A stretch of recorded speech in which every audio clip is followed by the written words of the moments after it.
명아, 네 아버지가 남기신 땅이랑 보험금 그거 다 합치면 20억은 좋게 넘지? 그거 일단 우리 명의로 좀 돌리자. 네 시누이 아파트 전세 만기라는데 이참에 하나 사주는 게 도리 아니겠니? 장례식이 끝난 지 채 사흘도 지나지 않았습니다. 눈물도 채 마르지 않은 제 앞에서 시어머니는 마치 복권 당첨금이라도 정산하듯 펜을 굴리고 있었습니다. 15년을 모셔온 시어머니의 입에서 나온 말은 위로가 아니라 돌아가신 제 아버지의 살점 하나라도 더 떼어 먹으려는 탐욕뿐이었습니다. 어머니, 그 돈은 아빠가 평생 일궈오신 제 눈물 같은 돈이에요. 제 떨리는 목소리에 남편이란 작자가 끼어듭니다. 에이, 여보, 어머니 말씀이 트는 게 아니잖아. 우리 가족이 다 잘 되는 게 장인어른도 하늘에서 기뻐하실 일이지. 일단 시누이 집부터 해결하고 우리 엄마 카드빚도 좀 정리하자, 응? 저는 그 순간 깨달았습니다. 이 집구석에 제 편은 단 한 명도 없다는 것을요. 안녕하세요. 오늘도 속 시원한 이야기 하나 가져왔습니다. 참는 게 미적인 시대는 끝났죠? 제 속이 다 시원해지는 오늘의 이야기 지금 시작합니다. 결혼 생활 15년. 남편 민호 씨는 허우대만 멀쩡했지 사업한답시고 제 아버지가 주신 미천을 3번이나 말아먹었습니다. 그때마다 제 아버지는 딸 자식 기죽을까봐 사위 몰래 제 손에 봉투를 쥐어주며 말씀하셨죠. 미영아, 사위한테는 비밀로 하고 네가 꾸려가라. 이게 다 네 복이다. 그 돈으로 시댁 식구들 뒷바라지 다 했습니다. 시어머니 수술비, 사고친 시누이 합의금, 심지어 매달 드리는 생활비까지 전부 제 친정아버지의 피땀 어린 돈이었습니다. 그런데 아버지가 돌아가시자마자 이 인간들은 본색을 드러냈습니다. 야, 옳게. 아빠 돌아가신 게 슬픈 건 알겠는데 산 사람은 살아야지. 내 아파트 이번에 강남 근처로 알아보고 있으니까 잔금치를 준비나 해둬. 그리고 엄마 명품 가방 하나 못 사드린 게 한이라며. 이번 참에 효도 좀 해. 시누이의 뻔뻔한 요구에 기가 막혔습니다. 시어머니는 한술 더 뜹니다. 얘 미영아, 너 우리 집안 사람 아니냐? 출가 외인이야. 네 아버지가 남긴 건 이제 우리 집안 재산이지. 어디 건방지게 네가 임의로 처분을 해? 내일 당장 인감도장 가지고 나와라. 남편은 내 옆에서 사과 껍질을 벗기고 먹으며 킥킥거렸다. 여보, 효도가 별거냐? 이럴 때 힘 좀 쓰는 거지. 저는 그들의 얼굴을 하나하나 뜯어보았습니다. 사람이 아니라 제 아버지의 유산을 노리는 굶주린 하이에나들 같았습니다.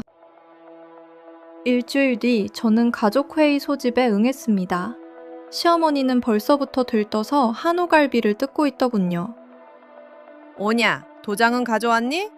어디 땅부터 팔까? 저는 말없이 노란 봉투를 식탁 위에 던졌습니다. 그 안에는 현금 뭉치가 아닌 수십 장의 영수증과 서류 뭉치가 들어있었습니다. 이게 뭐냐? 돈은 어디 가고 웬 종이 쪼가리야?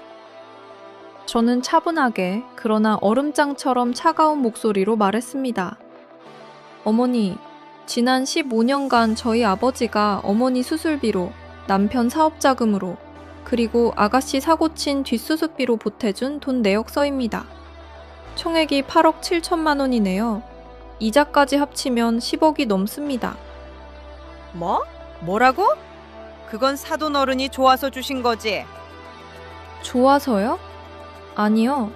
딸 자식 고생할까봐 불쌍해서 적선하신 겁니다. 그리고 아버지가 남기신 보험금이랑 상속받은 땅은 이미 어제 날짜로 제 명의의 공익재단에 신탁했습니다. 그리고 남은 돈으로는 상가 건물 하나 샀고요. 물론 제 단독 명의입니다. 시누이가 소리를 지릅니다. 야, 너 미쳤어? 우리 아파트는 어쩌고? 저는 그 얼굴에 이혼 소장을 집어던졌습니다. 아파트? 가서 노숙이라도 해.